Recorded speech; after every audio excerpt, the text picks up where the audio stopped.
ಓಂ ಶ್ರೀಮಾತ್ರೇ ನಮಃ. ಸರ್ವಮಂಗಳಮಾಂಗಲ್ಯೆ ಶಿವೆ ಸರ್ವಾರ್ಥಸಾಧಿಕೆ ಶರಣ್ಯೇ ತ್ರ್ಯಂಬಕೆ ಗೌರಿ ನಾರಾಯಣಿ ನಮೋಸ್ತುತೆ. ನಮಸ್ಕಾರ. ಆತ್ಮೀಯ ಪಯೋನಿಧಿ ಅಷ್ಟೋ ವೇದ ಯೂಟ್ಯೂಬ್ ಚಾನಲ್ಗೆ ಆತ್ಮೀಯವಾದ ಸ್ವಾಗತ. ಇಂದಿನ ಒಂದು ವಿಡಿಯೋದಲ್ಲಿ ವಿದ್ಯಾಭ್ಯಾಸದ ಬಗ್ಗೆ ಸ್ವಲ್ಪ ವಿಚಾರಗಳನ್ನು ತಿಳ್ಕೊಳ್ಳೋಕ್ಕೆ ಪ್ರಯತ್ನವನ್ನು ಮಾಡೋಣ. ಸಾಮಾನ್ಯವಾಗಿ ಮನೆಗಳಲ್ಲಿ ಮಕ್ಕಳ ಬಗ್ಗೆ ತಂದೆ ತಾಯಿಯಂದಿರು ಹೆಚ್ಚಿನ ಚಿಂತೆಯನ್ನು ಮಾಡ್ತಾರೆ. ಕಾರಣ, ಎಷ್ಟೋ ಶಾಲೆಗಳಲ್ಲಿ ಲಕ್ಷಗಟ್ಟಲೆ ಹಣವನ್ನು ಕೊಟ್ಟರೂ ಸಹ ಕೆಲವು ಮಕ್ಕಳಿಗೆ ವಿದ್ಯೆ ಅಂತಕ್ಕಂಥದ್ದು ಸ್ವಲ್ಪ ಬೇಗ ತಲೆಗೆ ಹೋಗೋದಿಲ್ಲ ಅಂತೇಳಿ ಹೇಳ್ತಾ ಇರ್ತಾರೆ. ವಾಸ್ತವವಾಗಿ ಟ್ಯೂಷನ್ನು ಅಥವಾ ಟ್ಯುಟೋರಿಯಲ್ಸು ಇದಕ್ಕೂ ಕಳಿಸಿದರೂ ಸಹ ವಿದ್ಯೆ ಅಂತಕ್ಕಂಥದ್ದು ಕೆಲವು ಸಾರಿ ಆ ಮಕ್ಕಳಿಗೆ ಹೋಗೋದಿಲ್ಲ.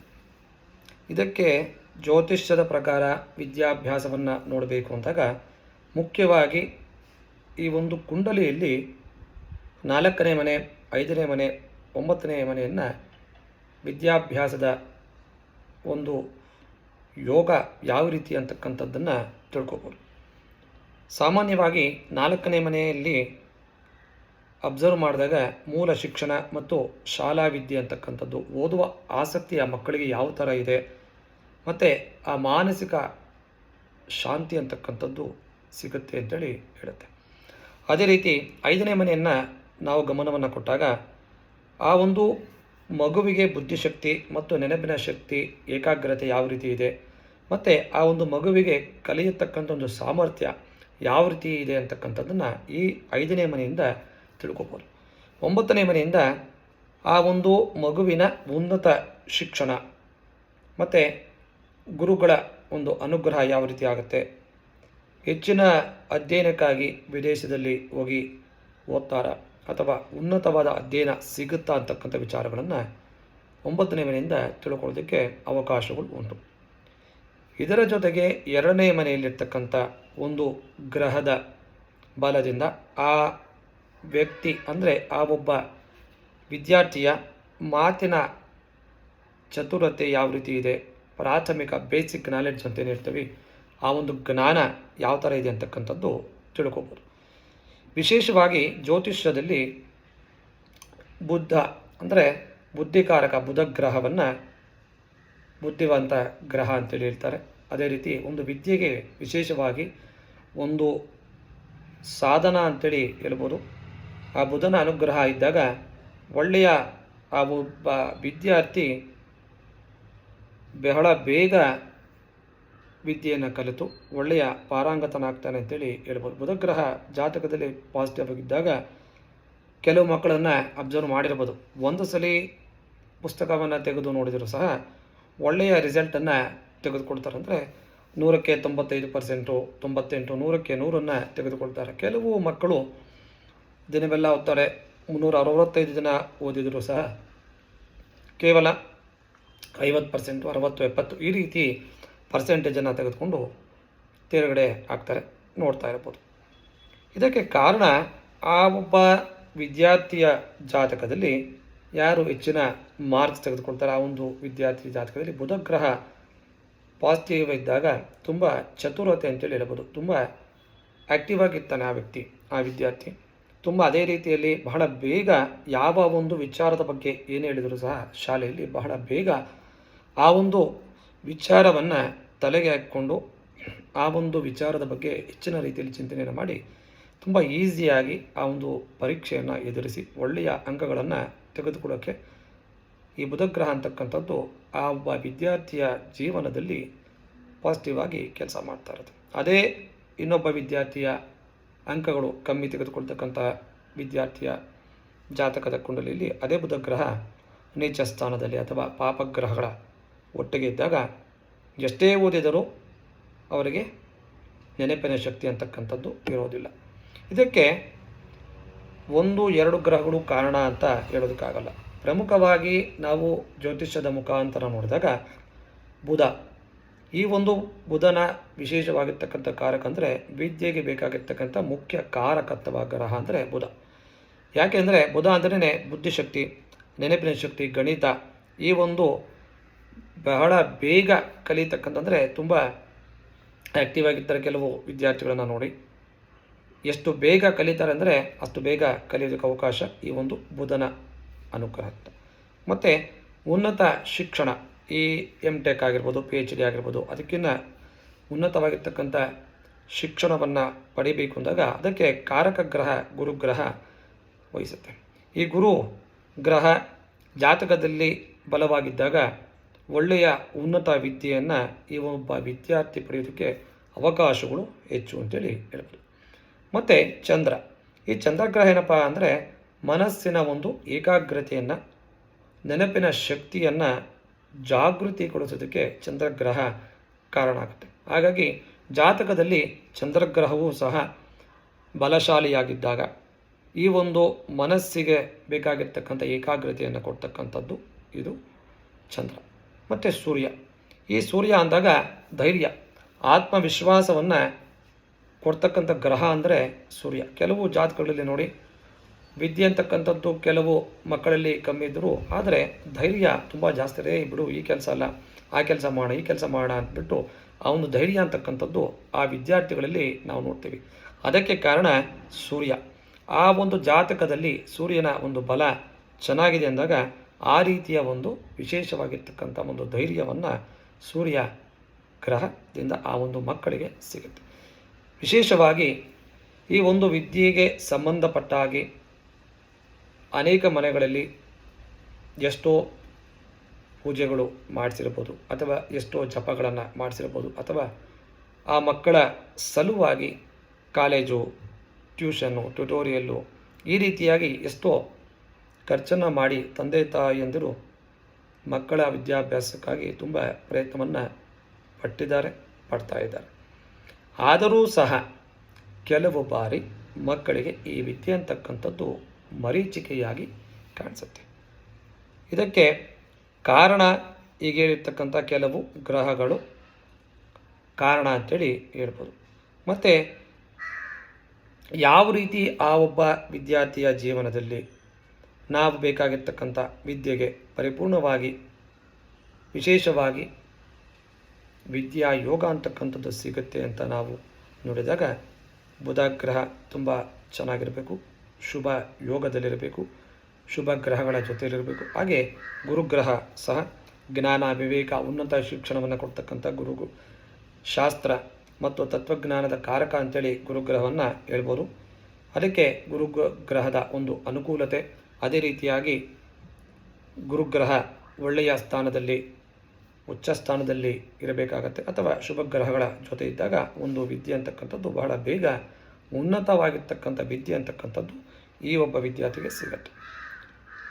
ಆದರೂ ನಾವೆಲ್ಲ ಈ ಸ್ಕೂಲು ಒಳ್ಳೆ ಹೈಫೈ ಸ್ಕೂಲಲ್ಲಿ ಓದಿಸ್ತಾ ಇರ್ತೇವೆ. ಆದರೂ ಇವಿಷ್ಟೆಲ್ಲ ನಾವು ಖರ್ಚನ್ನು ಮಾಡಿದರೂ ಸಹ ಕೆಲವು ಮನೆಗಳಲ್ಲಿ ಮಕ್ಕಳು ಓದೋದಕ್ಕೆ ಬಹಳ ಹಿಂದೇಟು ಆಗ್ತಾ ಇರ್ತಾರೆ. ಅದಕ್ಕೆ ಜಾತಕದ ರೀತಿಯಲ್ಲಿ ಕೆಲವೊಂದು ಗ್ರಹಗಳ ಕಾಂಬಿನೇಷನ್ ಅಂತ ಏನು ಹೇಳಿದ್ದೀವಿ, ಇದು ಒಂದು ರೀತಿಯಲ್ಲಿ ಕಾರಣ ಆಗಬಹುದು. ಎರಡನೆಯದು ಮಕ್ಕಳ ಒಂದು ವೈಯಕ್ತಿಕ ಜೀವನದ ಶೈಲಿ ಇದಕ್ಕೆ ಕಾರಣ ಆಗ್ಬೋದು ಅಂಥೇಳಿ ಹೇಳ್ಬೋದು. ಸರಿ, ನಾವಿಷ್ಟೆಲ್ಲ ಮಾಡ್ತಾ ಇದ್ದೀವಿ, ಆದರೂ ಮಕ್ಕಳು ಓದ್ತಾ ಇಲ್ವಲ್ಲ, ಇದಕ್ಕೆ ಒಂದು ತುಂಬ ಸರಳವಾದ ಪರಿಹಾರ ಏನಿದೆ, ಏನು ಮಾಡಿಕೊಂಡ್ರೆ ಮಕ್ಕಳು ಓದಿನಲ್ಲಿ ಆಸಕ್ತಿಯನ್ನು ತಗೊಳ್ತಾರೆ ಅಂತಕ್ಕಂಥ ವಿಚಾರವನ್ನು ನೋಡಿದಾಗ, ಒಂದು ಅಂಬಿಕಾದೇವಿ ಶ್ಲೋಕವನ್ನು ನಿತ್ಯ ನಿಮ್ಮ ಮಕ್ಕಳ ಒಂದು ಕೈಯಲ್ಲಿ 54 ಬಾರಿ ಅಥವಾ 108 ಬಾರಿ ಆ ಅಂಬಿಕಾ ಸ್ತೋತ್ರವನ್ನು ಪಾರಾಯಣವನ್ನು ಮಾಡಿಸಿ. ಆ ಮೂಲಕವಾಗಿ ಆ ಒಬ್ಬ ವಿದ್ಯಾರ್ಥಿಗೆ ಏಕಾಗ್ರತೆ ಶಕ್ತಿ ಅಂತಕ್ಕಂಥದ್ದು ಹೆಚ್ಚಾಗಿ ಒಳ್ಳೆಯ ಪಾಸಿಟಿವ್ ರಿಸಲ್ಟನ್ನು ಖಂಡಿತವಾಗಿ 100ಕ್ಕೆ 100 ಅಷ್ಟು ನಾವು ಆಶ್ವಾಸನೆಯನ್ನು ಕೊಡ್ತೀವಿ. ಈ ಶ್ಲೋಕವನ್ನು ನಿತ್ಯ ಪಾರಾಯಣ ಮಾಡಿದ್ದೇ ಆದರೆ ನಿಮ್ಮ ಮಕ್ಕಳ ಒಂದು ಜೀವನದಲ್ಲಿ, ವಿದ್ಯಾಭ್ಯಾಸದ ಜೀವನದಲ್ಲಿ ಒಳ್ಳೆಯ ಪ್ರಗತಿ ಸಿಗತ್ತೆ ಅಂತಕ್ಕಂಥ ವಿಚಾರವನ್ನು ಬಹಳ ಹೆಮ್ಮೆಯಿಂದ ಹೇಳ್ಬೋದು. ಇದಕ್ಕೆ ಕಾರಣ ಸಾಕಷ್ಟು ವರ್ಷಗಳಿಂದ ನಮ್ಮ ಈ ಒಂದು ಜ್ಯೋತಿಷ್ಯ ಅಧ್ಯಯನದಲ್ಲಿ ಬಹಳಷ್ಟು ಮಕ್ಕಳ ವಿಚಾರವಾಗಿ ಈ ವಿದ್ಯೆಗೆ ಸಂಬಂಧಪಟ್ಟವಾಗಿ ಬಹಳಷ್ಟು ಜಾತಕಗಳನ್ನು ಪರಿಶೀಲನೆ ಮಾಡಿದ ನಂತರದಲ್ಲಿ ಬಹಳಷ್ಟು ವಿದ್ಯಾರ್ಥಿಗಳಿಗೆ ಈ ಒಂದು ಶ್ಲೋಕವನ್ನು ಹೇಳಿದ ನಂತರ ಅವರ ಒಂದು ವಿದ್ಯಾಭ್ಯಾಸದಲ್ಲಿ ಒಳ್ಳೆಯ ಪಾಸಿಟಿವ್ ಅಂದರೆ ಒಳ್ಳೆಯ ರೀತಿಯಲ್ಲಿ ಬೆಳವಣಿಗೆ ಆಗಿದೆ. ಇದಕ್ಕೆ ಸಾಕ್ಷಿ ಕಳೆದ 10 ವರ್ಷಗಳಿಂದ ಕೆಲವು ವಿದ್ಯಾರ್ಥಿಗಳ ಜೀವನದಲ್ಲಿ ಒಳ್ಳೆಯ ರಿಸಲ್ಟನ್ನು ನಾವು ನೋಡಿದ್ದೀವಿ. ಅದಕ್ಕೆ ಈ ಅಂಬಿಕಾ ದೇವಿ ಸ್ತೋತ್ರ ಅಂತಕ್ಕಂಥದ್ದು ತುಂಬ ಪವರ್ಫುಲ್ಲಾಗಿ ಆ ಒಬ್ಬ ವಿದ್ಯಾರ್ಥಿಯ ಜೀವನದಲ್ಲಿ ಒಂದು ವೈಯಕ್ತಿಕ ಶಕ್ತಿಯನ್ನು ಕೊಡುತ್ತೆ ಅಂತೇಳಿ ನಂಬಬಹುದು. ಇದಕ್ಕೆ ಯಾವುದೇ ರೀತಿಯ ಖರ್ಚು ಮಾಡಬೇಕಂದ್ರೆ ಖಂಡಿತ ಖರ್ಚು ಮಾಡ್ತಕ್ಕಂಥ ಇಲ್ಲ, ಯಾವುದೇ ರೀತಿಯ ಪೂಜೆ ಅಂತಕ್ಕಂಥದ್ದು ಅವಶ್ಯಕತೆ ಇಲ್ಲ. ನೀವು ಮಾಡಬೇಕಾಗಿರ್ತಕ್ಕಂಥದ್ದು ಕೇವಲ ಸ್ತೋತ್ರ, ತುಂಬ ಸಣ್ಣ ಒಂದು ಶ್ಲೋಕ. ಈ ಶ್ಲೋಕವನ್ನು ಪ್ರತಿನಿತ್ಯ ಯಾವ ಮಕ್ಕಳಿಗೆ ವಿದ್ಯಾಭ್ಯಾಸದಲ್ಲಿ ತೊಂದರೆ ಇದೆಯೋ ಆ ಮಕ್ಕಳು ಅಥವಾ ಒಳ್ಳೆಯ ವಿದ್ಯಾಭ್ಯಾಸದಲ್ಲಿ ಅನುಕೂಲ ಇದ್ದರೂ ಸಹ ಈ ಒಂದು ಶ್ಲೋಕವನ್ನು ಪ್ರತಿನಿತ್ಯ ಜಪವನ್ನು ಮಾಡಿ ನಿಮ್ಮ ವಿದ್ಯಾಭ್ಯಾಸದ ಪ್ರಗತಿ ಅಂತೇನು ಹೇಳ್ತೀವಿ ಬಹಳ ಬೇಗ ಪಾಸಿಟಿವ್ ರಿಸಲ್ಟ್ ಅಂತೇಳಿ ಈ ಒಂದು ಶ್ಲೋಕದ ಮೂಲಕ ನಿಮಗೆ ಸಿಗುತ್ತೆ. ನಾವು ಪ್ರತಿನಿತ್ಯ ಶ್ಲೋಕ ಹೇಳಿಬಿಟ್ರೆ ನಮಗೆ ವಿದ್ಯೆ ಬರುತ್ತಾ ಅಂತಕ್ಕಂಥದ್ದು ಕೆಲವರು ಕ್ವಶನ್ ಮಾಡ್ಬೋದು. ಆದರೆ ನೀವು ಏನು ಓದ್ತೀವಿ ಅದನ್ನು ಓದಲೇಬೇಕು. ಇದಕ್ಕೆ ಭಗವಂತನ ಅನುಗ್ರಹ ಅಂತೇನು ಹೇಳ್ತೀವಿ, ಆ ಅಂಬಿಕಾದೇವಿಯ ಅನುಗ್ರಹ ಖಂಡಿತ ಸಿಕ್ಕಿದಾಗ ನಿಮ್ಮ ವೈಯಕ್ತಿಕ 50% ನೀವು ಎಫರ್ಟ್ ಹಾಕಿದಾಗ ಈ ಕಡೆ ಒಂದು 20% ಆ ದೇವರ ಅನುಗ್ರಹದಿಂದ ಮತ್ತು ಸ್ನೇಹಿತರ ಒಂದು 20% ಅವರ ಎಲ್ಲ ರೀತಿಯಲ್ಲಿ ಸಹಕಾರ ಸಿಕ್ಕಿದಾಗ ನಿಮಗೆ 100ಕ್ಕೆ 100ರಷ್ಟು ಒಳ್ಳೆಯ ರಿಸಲ್ಟ್ ಬರುತ್ತೆ ಅಂತಕ್ಕಂಥದ್ದನ್ನು ಬಹಳ ಹೆಮ್ಮೆಯಿಂದ ಹೇಳ್ಬೋದು. ಅದಕ್ಕೆ ನೀವು ಮಾಡಬೇಕಾಗಿರ್ತಕ್ಕಂಥದ್ದು ಪ್ರತಿನಿತ್ಯ ಅಂಬಿಕಾದೇವಿಯ ಸ್ತೋತ್ರವನ್ನು ಪಾರಾಯಣವನ್ನು ಮಾಡಿ ಒಳ್ಳೆಯ ಮಾರ್ಕ್ಸನ್ನು ತೆಗೆದುಕೊಂಡು ತೇರ್ಗಡೆಯಾಗಿದ್ದರೂ ವಿದ್ಯಾರ್ಥಿಗಳು ಈ ಒಂದು ಅಂಬಿಕಾದೇವಿಯ ಸ್ತೋತ್ರವನ್ನು ಪಾರಾಯಣವನ್ನು ಮಾಡಿ ಬಳಿಕ ನಿಮ್ಮ ಎಕ್ಸಾಮ್ ಆದ ಬಳಿಕ ನೋಡಿ ಖಂಡಿತವಾಗಿ ನಿಮ್ಮ ರಿಸಲ್ಟ್ ಏನು ಅಂದ್ಕೊಂಡಿರ್ತೀರ ಆ ಒಂದು ಪರ್ಸೆಂಟೇಜು ಅದಕ್ಕಿಂತ ಮುಂದೆ ನೀವು ತೇರ್ಗಡೆ ಆಗಿರ್ತೀರ. ಇದು ಖಂಡಿತ 100ಕ್ಕೆ 100ರಷ್ಟು ಸತ್ಯ ಅಂತಕ್ಕಂಥ ವಿಚಾರವನ್ನು ನಾವು ಎಷ್ಟು ವರ್ಷಗಳಿಂದ ಜಾತಕಗಳನ್ನು ಪರಿಶೀಲನೆ ಮಾಡಿ ಈ ಒಂದು ಸ್ತೋತ್ರದ ಬಗ್ಗೆ ಅವರಿಗೆ ಉಪದೇಶವನ್ನು ಕೊಟ್ಟ ನಂತರದಲ್ಲಿ ನಾವು ವೈಯಕ್ತಿಕವಾಗಿ ಹಲವು ವಿದ್ಯಾರ್ಥಿಗಳ ಜೀವನದಲ್ಲಿ ನೋಡಿರ್ತಕ್ಕಂಥ ವಿಚಾರ. ಹಾಗಾಗಿ ನಿಮಗೂ ಈ ಒಂದು ಶ್ಲೋಕದಿಂದ ನಿಮ್ಮ ಮಕ್ಕಳ ಒಂದು ವಿದ್ಯಾಭ್ಯಾಸದಲ್ಲಿ ಒಳ್ಳೆಯ ಪ್ರಗತಿ ಆಗಲಿ ಅಂತಕ್ಕಂಥ ಉದ್ದೇಶದಿಂದ ಈ ಒಂದು ಶ್ಲೋಕವನ್ನು ಹೇಳ್ಕೊಡ್ತಾ ಇದ್ದೀವಿ. ಎಲ್ಲರೂ ಆ ಶ್ಲೋಕವನ್ನು ನಿಮ್ಮ ಮನೆಗಳಲ್ಲಿ ಬರೆದಿಟ್ಕೊಳ್ಳಿ, ಅಥವಾ ನಮಗೆ ಅದರ ಬಗ್ಗೆ ಸರಿಯಾಗಿ ಗೊತ್ತಾಗಲಿಲ್ಲ ಅಂತ ಪಕ್ಷದಲ್ಲಿ ನಮಗೆ ಕಾಮೆಂಟನ್ನು ಮಾಡಿ ಆ ಒಂದು ಶ್ಲೋಕವನ್ನು ನಾವು ಕಳಿಸೋದಕ್ಕೆ PDF ಕಳಿಸೋದಕ್ಕೆ ಪ್ರಯತ್ನವನ್ನು ಮಾಡೋಣ. ಆ ಶ್ಲೋಕ ಈ ರೀತಿ ಇದೆ, ಎಲ್ಲೂ ಬರೆದುಕೊಳ್ಳಿ. ಅಂಬಿಕಾ ಅನಾದಿ ನಿಧಾನ ಅಶ್ವಾರೂಢ ಅಪರಾಜಿತ. ಮತ್ತೊಮ್ಮೆ ಹೇಳ್ತೀನಿ, ಅಂಬಿಕಾ ಅನಾದಿ ನಿಧಾನ ಅಶ್ವಾರೂಢ ಅಪರಾಜಿತ. ಕೇವಲ ತುಂಬ ಸಣ್ಣ ಶ್ಲೋಕ, ಆದರೆ ಇದಕ್ಕೆ ಶಕ್ತಿ ಅಂತಕ್ಕಂಥದ್ದು ಅಗಾಧವಾಗಿದೆ. ಅಂಬಿಕಾದೇವಿಯ ಅನುಗ್ರಹ ಸಿಕ್ಕಿದಾಗ ಖಂಡಿತವಾಗಿ ಒಳ್ಳೆಯ ಒಂದು ವೈಬ್ರೇಷನ್ಸ್ ಅಂತಕ್ಕಂಥದ್ದು ನಿಮ್ಮ ಮಕ್ಕಳ ವಿದ್ಯಾಭ್ಯಾಸದಲ್ಲಿ ನೀವು ಕಾಣ್ತೀರಾ. ನೀವು ಸಾಕಷ್ಟು ವಿದ್ಯಾಭ್ಯಾಸದ ಬಗ್ಗೆ ಚಿಂತೆಯನ್ನು ಪಟ್ಟಿದ್ದಲ್ಲಿ ಖಂಡಿತವಾಗಿ ನಿಮ್ಮ ಮಕ್ಕಳ ಒಂದು ಪ್ರತಿನಿತ್ಯ ಈ ಒಂದು ಶ್ಲೋಕವನ್ನು ಹೇಳೋದಕ್ಕೆ ಪ್ರತಿನಿತ್ಯವನ್ನು ಆ ಮಕ್ಕಳಿಗೆ ಜಪವನ್ನು ಮಾಡೋದಕ್ಕೆ ಹೇಳಿ ಬಹಳ ಬೇಗ ಆ ಒಂದು ವಿದ್ಯಾ ಯೋಗದಲ್ಲಿ ಈ ಒಂದು ಅಂಬಿಕಾದೇವಿಯ ಅನುಗ್ರಹ ಖಂಡಿತವಾಗಿ ಸಿಗುತ್ತೆ ಅಂತಕ್ಕಂಥ ವಿಚಾರವನ್ನು ಈ ಒಂದು ವಿಡಿಯೋದಲ್ಲಿ ಹೇಳ್ತಾ ಇದ್ದೀವಿ. ಈ ವಿಡಿಯೋ ನಿಮಗೆ ಇಷ್ಟ ಆಗಿದ್ದಲ್ಲಿ ಶೇರನ್ನು ಮಾಡಿ, ಸಬ್ಸ್ಕ್ರೈಬ್ ಮಾಡಿ, ಮತ್ತು ನಮ್ಮ ಪೇಜನ್ನು ಫಾಲೋ ಮಾಡಿ. ಎಲ್ಲರಿಗೂ ಹೆಚ್ಚಿನ ರೀತಿಯಲ್ಲಿ ಶೇರನ್ನು ಮಾಡಿ. ಯಾಕೆಂದರೆ ಬಹಳ ತಂದೆ ತಾಯಿರು ಪಾಪ ಮಕ್ಕಳ ವಿಚಾರದಲ್ಲಿ ವಿದ್ಯೆಯ ಬಗ್ಗೆ ಯೋಚನೆಯನ್ನು ಮಾಡ್ತಾ ಇರ್ತಾರೆ. ಹಾಗಾಗಿ ಎಲ್ಲ ವಿದ್ಯಾರ್ಥಿಗಳಿಗೆ ಈ ಒಂದು ಶ್ಲೋಕದ ಮಹತ್ವ ಅಂತಕ್ಕಂಥದ್ದು ಸಿಕ್ಕಿದಾಗ ಖಂಡಿತವಾಗಿ ನಿಮ್ಮ ಜೀವನದಲ್ಲಿ ಒಂದು ಯಶಸ್ಸು ಅಂತಕ್ಕಂಥದ್ದು ಈ ಒಂದು ಶ್ಲೋಕದ ಮೂಲಕ ನಿಮ್ಮ ಅಧ್ಯಯನದ ಮೂಲಕ ಖಂಡಿತವಾಗಿ ಸಿಗುತ್ತೆ ಅಂತಕ್ಕಂಥದ್ದು ಹೇಳ್ತಾ ಇದ್ದೀವಿ. ಹಾಗಾಗಿ ಹೆಚ್ಚಿನ ರೀತಿಯಲ್ಲಿ ಶೇರನ್ನು ಮಾಡಿ, ಸಬ್ಸ್ಕ್ರೈಬ್ ಮಾಡಿ, ಮತ್ತು ನಮ್ಮ ಒಂದು ಪೇಜನ್ನು ಫಾಲೋ ಮಾಡಿ. ಮತ್ತು ಈ ಒಂದು ಅಂಬಿಕಾದೇವಿಯ ಆಶೀರ್ವಾದ ಎಲ್ಲರಿಗೂ ಸಿಗಲಿ. ಓಂ ಅಂಬಿಕಾದೇವಿಯೇ ನಮಃ ಅಂತಕ್ಕಂಥ ಒಂದು ನಾಮವನ್ನು ಕಾಮೆಂಟನ್ನು ಮಾಡಿ. ಯಾವುದೇ ವಿದ್ಯೆಗೆ ಸಂಬಂಧಪಟ್ಟ ಹಾಗೆ ಅಥವಾ ಜ್ಯೋತಿಷ್ಯಕ್ಕೆ ಸಂಬಂಧಪಟ್ಟ ಹಾಗೆ ಯಾವುದಾದ್ರೂ ಪ್ರಶ್ನೆಗಳಿದ್ದಲ್ಲಿ ನಮಗೆ ಕಾಮೆಂಟನ್ನು ಮಾಡಿ. ಆ ಒಂದು ಮೂಲಕ ಅದರ ಬಗ್ಗೆ ಮತ್ತೆ ಮುಂದಿನ ವಿಡಿಯೋದಲ್ಲಿ ಒಂದು ಎಪಿಸೋಡ್ ಅಂತಕ್ಕಂಥ ಆ ಒಂದು ಸಂಬಂಧಪಟ್ಟ ಹಾಗೆ ಎಪಿಸೋಡನ್ನು ಮಾಡೋಣ. ನಮಸ್ಕಾರ, ಎಲ್ಲರಿಗೂ ಒಳ್ಳೆಯದಾಗಲಿ.